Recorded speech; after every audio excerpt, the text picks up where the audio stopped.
भारत माता की, भारत माता की। मुझे क्षमा करना, मुझे आज आसाम तक पहुंचना है, 5 रैलियां करनी है और इसलिए मैं सारे प्रोटोकॉल छोड़ करके यहां पहुंच गया।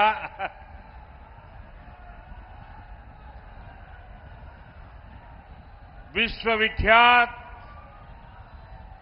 ज्ञान और मोक्ष के पवित्र नगरी गया जी के हम प्रणाम कर ही भगवान विष्णु, भगवान बुद्ध के इस तपस्थली के हम नमन करिए। ये वो धरती है जिसने मगध का ऐश्वर्य देखा है, जिसने बिहार का वैभव देखा है। संयोग से आज जब मैं गया जी आया हूं तो नवरात्रि भी है और आज ही सम्राट अशोक की जयंती भी है। भाइयों और बहनों, सदियों बाद आज एक बार फिर भारत और बिहार अपने उस प्राचीन गौरव को लौटाने के लिए आगे बढ़ रहा है। ये चुनाव विकसित भारत, विकसित बिहार के उसी संकल्प का चुनाव है। गया की धरती पर उमड़ा ये जन सैलाब, ये अपार जन समर्थन, आपका ये उत्साह साफ बता रहा है कि फिर एक बार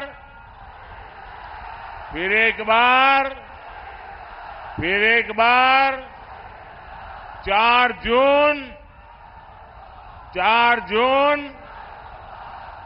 जून गया।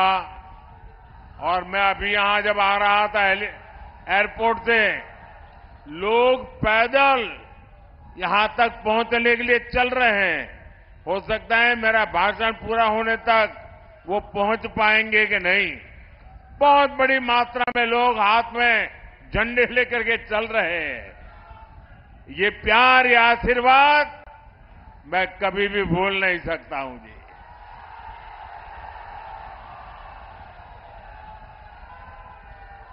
गया और औरंगाबाद ने आज घोषणा कर दी है। कल मैं तमिलनाडु में था, जो बात मैं तमिलनाडु में सुन रहा था, परसों मैं कर्नाटका में था, जो बात मैं कर्नाटका में सुन रहा था, वो आज मैं गया और औरंगाबाद में सुन रहा हूं। फिर एक बार साथियों, अभी 2 दिन पहले बीजेपी ने अपना संकल्प पत्र जारी किया है।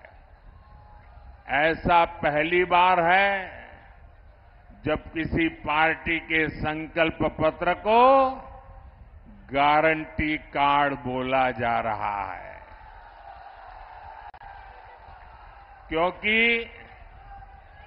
10 वर्षों में सबने देखा है मोदी की गारंटी यानी गारंटी पूरी होने की गारंटी। साथियों, मोदी गरीब घर से निकलकर आप सबके आशीर्वाद से यहां तक पहुंचा है। ये आपका उत्साह, ये आपका उमंग, ये प्यार मेरे सर आंखों पर।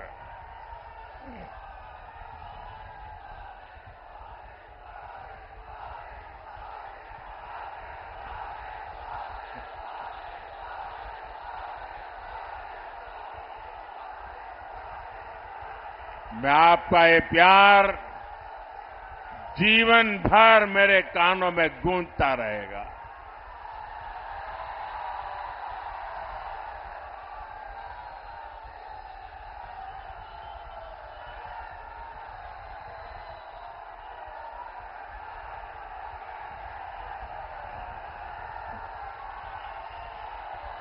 अगर आप इजाजत दें तो आगे बोलना शुरू करूं।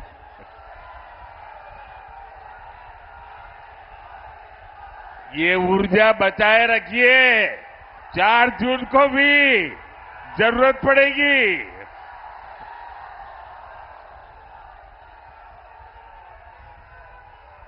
साथियों, आपके आशीर्वाद से आपने मुझे सेवा करने का अवसर दिया। मोदी को देश के संविधान ने ये पद दिया है। डॉक्टर राजेंद्र बाबू और बाबा साहब अंबेडकर, उनका दिया हुआ ये संविधान न होता तो कभी ऐसे पिछड़े परिवार में पैदा हुआ गरीब का बेटा देश का प्रधानमंत्री नहीं बन सकता था।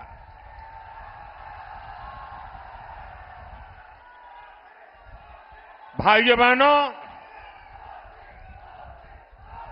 हमारा देश विविधताओं से भरा हुआ है। अनेक आप बैठिए भाई, प्लीज। आप जरा ज्यादा कर रहे हैं, बैठिए।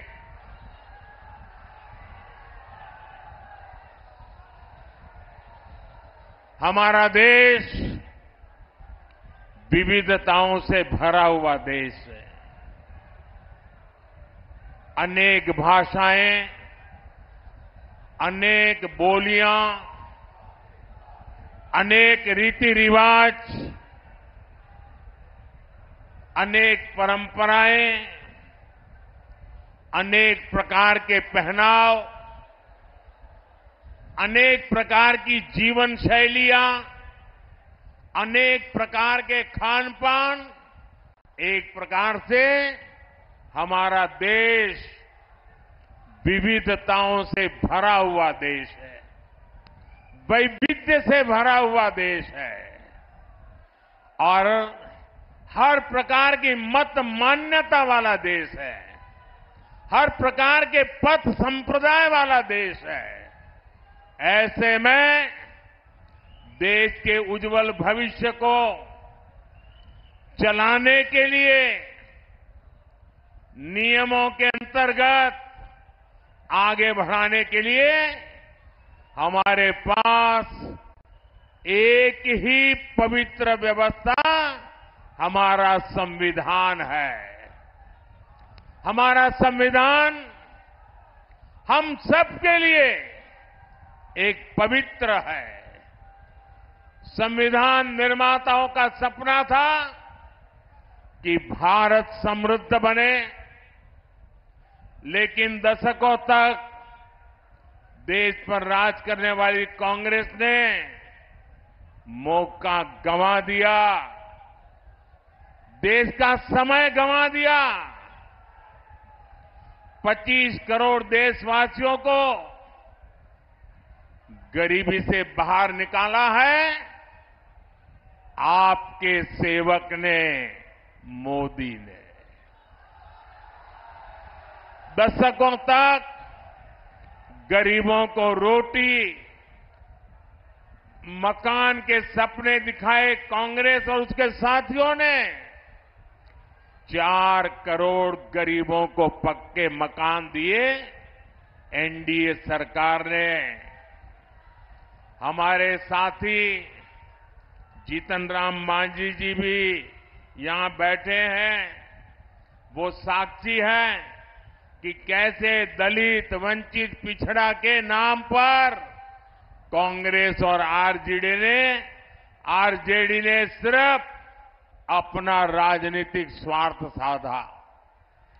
दलितों, वंचितों, पिछड़ों को अधिकार और सम्मानपूर्ण जीवन एनडीए ने दिया है। साथियों, अब अगले 5 वर्षों के लिए मोदी का गारंटी कार्ड अपडेट हो गया है। गरीबों के लिए 3 करोड़ पक्के घर बनाए जाएंगे। ये मोदी की गारंटी है। गरीबों को अगले 5 साल तक मुफ्त राशन मिलेगा। ये मोदी की गारंटी है। 70 वर्ष की आयु से ऊपर के हर बुजुर्ग को 5 लाख रुपए तक का मुफ्त इलाज मिलेगा। ये मोदी की गारंटी है। किसान सम्मान निधि आगे भी जारी रहेगी। ये मोदी की गारंटी है। बीजेपी के संकल्प पत्र में समाज के हर वर्ग, हर क्षेत्र के लिए विकास का ठोस रोड मैप बनाया गया है। यहां डोभी क्षेत्र की तस्वीर भी औद्योगिक कॉरिडोर से बदलने वाली है। इससे यहां के युवाओं को रोजगार के लिए बाहर नहीं जाना पड़ेगा। साथियों, बीते 10 साल में देश में एक ऐसी क्रांति आई है जिसकी उतनी चर्चा नहीं होती। ये क्रांति देश के महिला स्वयं सहायता समूह द्वारा की गई है। पिछले 10 साल में 10 करोड़ महिलाएं सेल्फ हेल्प ग्रुप से जुड़ी है। बिहार में भी 1.25 करोड़ बहनें इस मुहिम से जुड़ी है। अरे हमारे गया जी में भी 5.25 लाख बहनें इन समूहों से जुड़ी है। जब कांग्रेस की सरकार थी तो महिला स्वयं सहायता समूहों को बिहार में 150 करोड़ रुपए से भी कम मदद दी जाती थी। एनडीए सरकार के 10 साल में इन्हीं महिला समूहों को 40,000 करोड़ रुपए से ज्यादा दिए गए हैं। इसी प्रयास से अकेले बिहार में 12 लाख से ज्यादा महिलाएं लखपति दीदी बनी है। अब मोदी ने देश की 3 करोड़ महिलाओं को लखपति दीदी बनाने का अभियान शुरू किया है। इसका बहुत बड़ा लाभ बिहार की महिलाओं को होगा। साथियों, हमारे एजेंडे में विकास भी है और विरासत भी है। यहां नॉर्थ कोयल प्रोजेक्ट कितने लंबे अरसे से लटका हुआ था, ये आप भी जानते हैं। ये एनडीए सरकार है जो इसे पटरी पर लाई है। इस प्रोजेक्ट के पूरा होने से गया और औरंगाबाद के किसानों को सिंचाई की बहुत बड़ी सुविधा मिलेगी।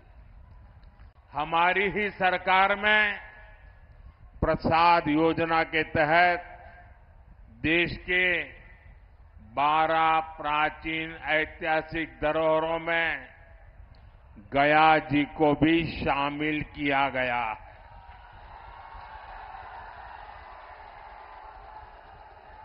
गया पितृ श्राद्ध स्थल है। यहां भगवान बुद्ध को बुद्धत्व की प्राप्ति हुई थी। वैसे कम लोगों को पता है कि गुजरात में भी पाटन जिले में सिद्धपुर को मातृ श्राद्ध स्थल माना जाता है। इसे मातृ गया भी कहते हैं। जैसे यहां पितृ गया है, गुजरात के सिद्धपुर में मातृ गया है। हमारी सरकार इन सभी स्थलों के विकास के लिए प्रतिबद्ध है। अभी बीजेपी ने अपने संकल्प पत्र में भी कहा है कि वो भारत की विरासत को वर्ल्ड हेरिटेज मैप पर लेकर जाएगी। हमारे गया जी को भी हम उस ऊंचाई पर ले जाना चाहते हैं और इससे बड़ी संख्या में ग्लोबल टूरिस्ट भारत आएंगे और इसका लाभ इन सभी क्षेत्रों को होगा। साथियों, आकांक्षी जिला कार्यक्रम के तहत गया का तेजी से विकास सुनिश्चित किया गया है। अमृत स्टेशन योजना के तहत गया स्टेशन का कायाकल्प किया जा रहा है। विकास का ये स्केल, विकास की ये रफ्तार, इतने सारे काम हुए, आपके उत्साह में भी नजर आ रहा है कि मोदी सरकार ने कितने काम किए हैं। लेकिन साथियों,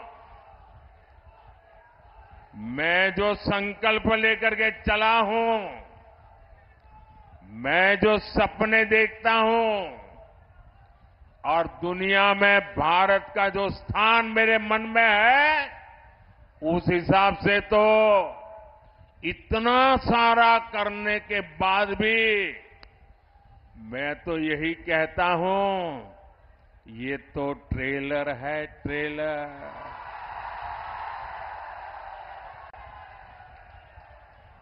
अभी तो मुझे देश के लिए बहुत कुछ करना है।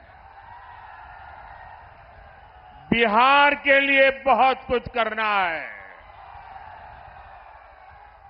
साथियों, बिहार के लोग जानते हैं, ये चुनाव दल का नहीं, देश का चुनाव है। आज एक और देश की संस्कृति पर गर्व करने वाले हम लोग हैं, तो दूसरी ओर हमारी आस्था को नीचा दिखाने वाले लोग हैं। कल रामनवमी का पावन पर्व है।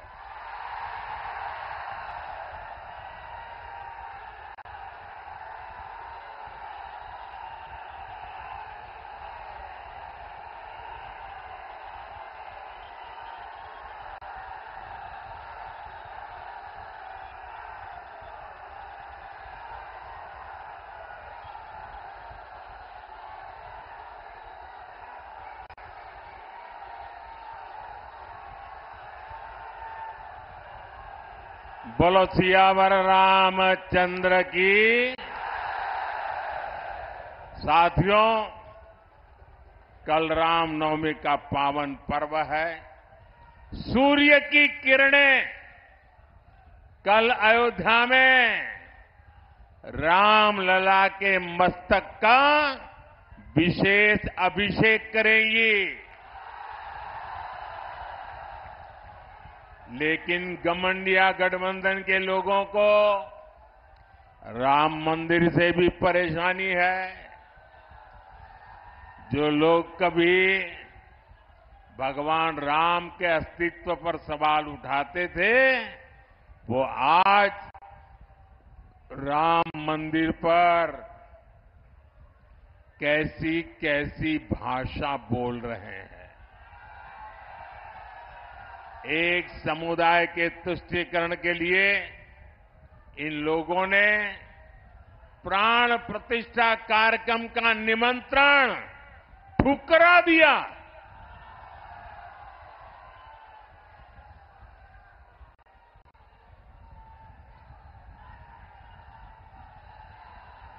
ये हमारे देश का संस्कार नहीं है। ये हमारे देश की परंपरा नहीं है।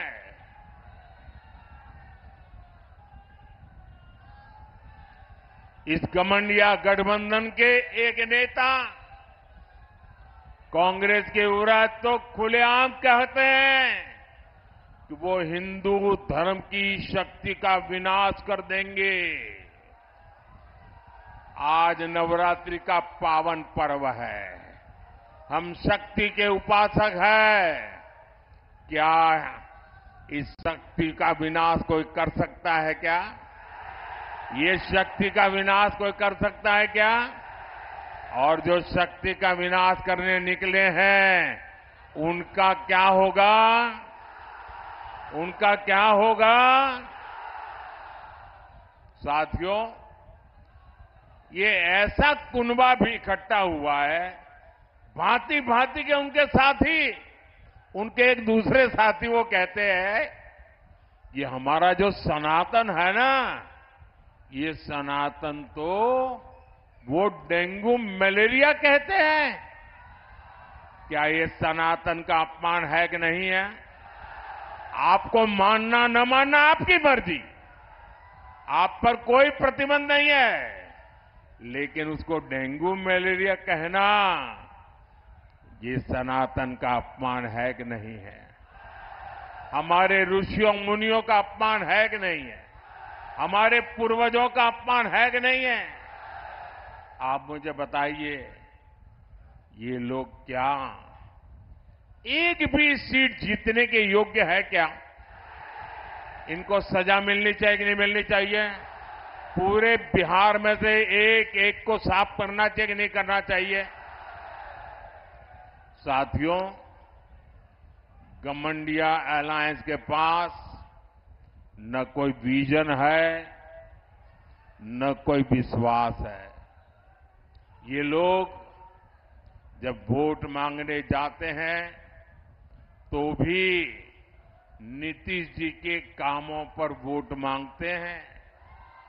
ये लोग क्यों नीतीश जी के कामों का, केंद्र सरकार के कामों का क्रेडिट खाते हैं? वो पूरा बिहार जानता है। आरजेडी ने भी इतने वर्षों तक बिहार पर राज किया है, लेकिन इनकी हिम्मत नहीं है कि अपनी सरकारों ने क्या काम किए उसकी चर्चा कर ले। बिहार में जंगल राज का सबसे बड़ा चेहरा आरजेडी है। भ्रष्टाचार में बिहार में भ्रष्टाचार का दूसरा नाम आरजेडी। बिहार की बर्बादी की सबसे बड़ी गुनहगार चारा घोटाले के नाम पर वोट मांगने वाले, क्योंकि उस पर तो अदालत से चारा चोरी की है, गरीबों को लूटा है, अदालत ने मोहर लगा दी है भाई। साथियों, आरजेडी ने बिहार को केवल दो ही चीजें दी है। एक जंगल राज, दूसरा भ्रष्टाचार।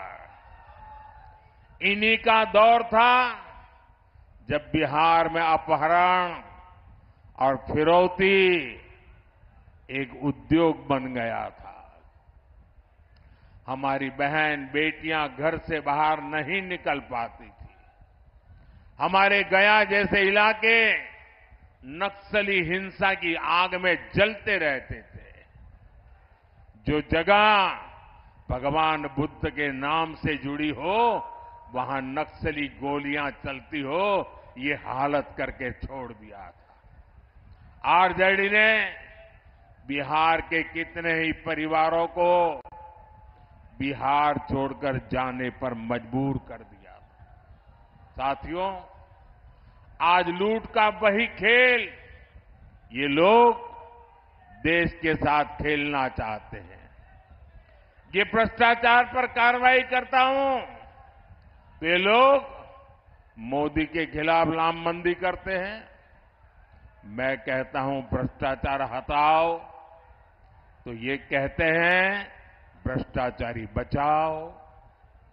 इन्हें लगता है कि बिहार के लोग, बिहार के युवा इनकी बातों में आ जाएंगे। स्मार्टफोन के जमाने में बिहार के युवा, हमारे स्मार्ट युवा कभी जंगल राज वालों के साथ नहीं जाएंगे। आप मुझे बताइए, आप सब मोबाइल रखते हैं कि नहीं रखते हैं? रखते हैं कि नहीं रखते हैं? क्या लालटेन से मोबाइल चार्ज होगा क्या? ना लालटेन से मोबाइल भी चार्ज हो सकता है क्या? ये लालटेन के जमाने वाले लोग आपको आधुनिक युग में नहीं जाने देंगे दोस्तों। ये आरजेडी का राज होता तो आपके मोबाइल की बैटरी भी चार्ज नहीं हो पाती। साथियों, पूरी दुनिया में इस समय अस्थिरता है। देश को आज एक मजबूत और बड़े फैसले लेने वाली सरकार की जरूरत है और इसके लिए एनडीए की गया लोकसभा सीट से हमारे वरिष्ठ नेता जीतन राम मांझी जी और औरंगाबाद से मेरे साथी सुशील कुमार सिंह जी को विजयी जरूर कर बनाएंगे। जीतन राम मांझी जी बिहार में दलित समाज का चेहरा है। सुशील जी बीजेपी के मेरे वरिष्ठ साथी हैं, संसद में मेरे वरिष्ठ साथी हैं। साथियों, जो उत्साह आज मैं यहां देख रहा हूं, आपको 19 अप्रैल को इतने ही प्रचंड उत्साह से मतदान करना है और बहुमत से इनको विजयी बनाना है। भाइयों बहनों, मेरे भाषण की शुरुआत में मैंने संविधान का जिक्र किया था। जो लोग संविधान को राजनीतिक हथियार के नाते उपयोग करना चाहते हैं, वे जरा कान खोल करके सुन लें। पिछले 3 दशक से आपने लोगों को डराए रखने के लिए, लोगों को भयभीत रखने के लिए भांति भांति की विकृत नैरेटिव्स, विकृत कथाएं प्रचलित की है। कभी आप कहते थे कि आरएसएस बीजेपी आएगी तो देश जल जाएगा, बच नहीं पाएगा। पिछले 30 साल से हम अनेक राज्यों में सरकार चला रहे हैं। अटल जी के समय से हम देश की सत्ता से साथ आते जाते रहे हैं, लेकिन इस देश को सबसे ज्यादा शांति का समय हमारे कालखंड में मिला है। ये लोग कभी कहा करते हैं, अगर आरएसएस बीजेपी वाला आए तो लघुमतियों को देश छोड़ करके भागना पड़ेगा। आज भी वो आन बान शान के साथ सरकार की सभी योजनाओं का लाभ लेकर के गुजारा कर रहे हैं, प्रगति कर रहे हैं। पहले कहते रहते थे कि लोग पुराणपंथी है, ये प्रगतिशील लोग नहीं है। हमने दिखा दिया चंद्रयान पर जाने की ताकत किसमें है। वैसे ही अब वो पिछले 25-30 साल से एक पुरानी रिकॉर्ड घुमा रहे हैं। जब भी बीजेपी आगे बढ़ती है तो संविधान का राजनीतिक शस्त्र के लिए उपयोग करते हैं और झूठ फैलाते हैं, संविधान बदल देंगे, संविधान बदल देंगे। भाइयों बहनों, लिख के रखिए, मोदी तो क्या, बीजेपी तो क्या, स्वयं बाबा साहब आंबेडकर भी इस संविधान को नहीं बदल सकते हैं। और इसलिए झूठ फैलाना बंद करो। और भाइयों बहनों, इनको पता होना चाहिए, ये जो संविधान सभा थी, डॉक्टर राजेंद्र बाबू नेतृत्व करते थे। बाबा साहब आंबेडकर का दिल, दिमाग और कलम उसको शब्दों में डाल रहा था और देश के गणमान्य लोग अनेक महीनों तक बैठ करके विचार विमर्श करके देश की भावनाओं को समझ करके, देश की सामाजिक परिस्थितियों को समझ करके हमारे संविधान का निर्माण किया है। और जो लोग सनातन को गाली देते हैं ना, वो भी कान खोल करके सुन लो। ये जो संविधान इतना महान बना है, ये जो संविधान हमें देश को आगे ले जाने की ताकत देता है, इस संविधान को बनाने के लिए जो संविधान सभा थी, उसमें 80-90% से भी ज्यादा, 80-90% से भी ज्यादा सबके सब सनातनी थे। और उन सनातनियों ने इतना उत्तम संविधान बनाने में बाबा साहब आंबेडकर का साथ दिया है। और इसलिए हकीकत तो यह है कि देश की आजादी के बाद संविधान को राजनीति का हथियार नहीं, संविधान को श्रद्धा के रूप में जन मन में प्रस्थापित करना चाहिए था। और हमारा देश ऐसा है जो रामायण में आस्था रखता है, महाभारत में आस्था रखता है, गीता में आस्था रखता है, वो आज के युग में संविधान के प्रति भी उतनी ही आस्था रखता। लेकिन आपने संविधान का राजनीतिकरण करने की कोशिश की है। हमने संविधान के प्रति आस्था पैदा करने के लिए लगातार कोशिश की है। जब पार्लियामेंट में मैं ये प्रस्ताव लेकर के आया कि हमने देश में संविधान दिवस मनाना चाहिए, तब कांग्रेस पार्टी के नेता श्रीमान खड़गे जी ने पार्लियामेंट में उसका विरोध किया था। उन्होंने कहा था, अरे 26 जनवरी तो है, संविधान दिवस की क्या जरूरत है।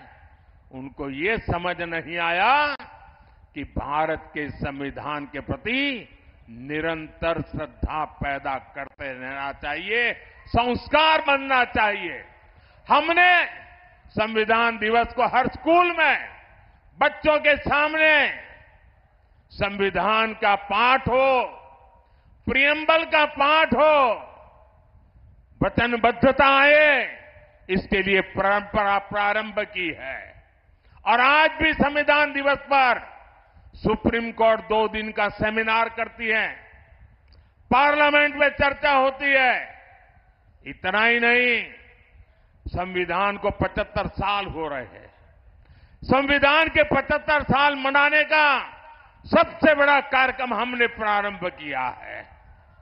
इतना ही नहीं, हम चाहते हैं कि संविधान सिर्फ अदालतों में दलील के लिए काम आए इतना पूरता नहीं है। संविधान हमारे जीवन को, हमारे संस्कारों को, हमारी भावनाओं को नई ताकत देने वाला संविधान वो ताकत है जिसको हमें दिलों तक पहुंचाना है। आपके लिए संविधान राजनीति का हथकंडा होगा, हमारे लिए संविधान श्रद्धा का केंद्र है, हमारे लिए संविधान आस्था का केंद्र है, हमारे लिए संविधान आने वाले 2047 के सपनों को पूरा करने का हमारा मार्गदर्शक है। और उसको लेकर के हम स्वतः आजाद भारत को विकसित भारत की ऊंचाई तक ले जाने का संकल्प लेकर के चल रहे हैं। और इसलिए भाइयों बहनों, भारत के संविधान को इस प्रकार से गली मोहल्ले में ठोकरें मारने वालों लोगों को भारत के सार्वजनिक जीवन में कोई जगह नहीं है। अगर सामाजिक न्याय लाने की ताकत है तो हमारे संविधान में है। बिन सांप्रदाय की सच्ची भावना को उजागर करने की ताकत है तो हमारे संविधान में है। और हम बड़ी श्रद्धा के साथ, इतना ही नहीं, बाबा साहब आंबेडकर को जो सम्मान हमने दिया है, आपको बोलने का अधिकार तक नहीं है। बाबा साहब आंबेडकर के जन्म से लेकर के जिन 5 महत्वपूर्ण स्थान पर बाबा साहब जी के जीवन का टर्निंग पॉइंट रहा है, उसको पंच तीर्थ बनाने का काम हमने किया है। और इसलिए भाइयों बहनों, इन लोगों को जान के समझ करके ये झूठी बातें बताने वालों को हमेशा हमेशा के लिए चुप करना बहुत जरूरी है। और इस बार आपका वोट हमेशा के लिए उनको चुप कर देगा, ये मैं आपको विश्वास दिलाता।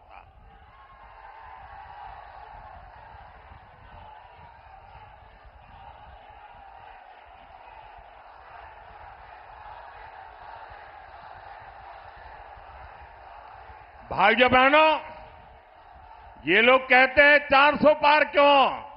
मैं बताता हूं 400 पार क्यों। देश की जनता ने तय किया है 400 पार, क्योंकि देश की जनता 2047 में हिंदुस्तान को विकसित देना चाहती है।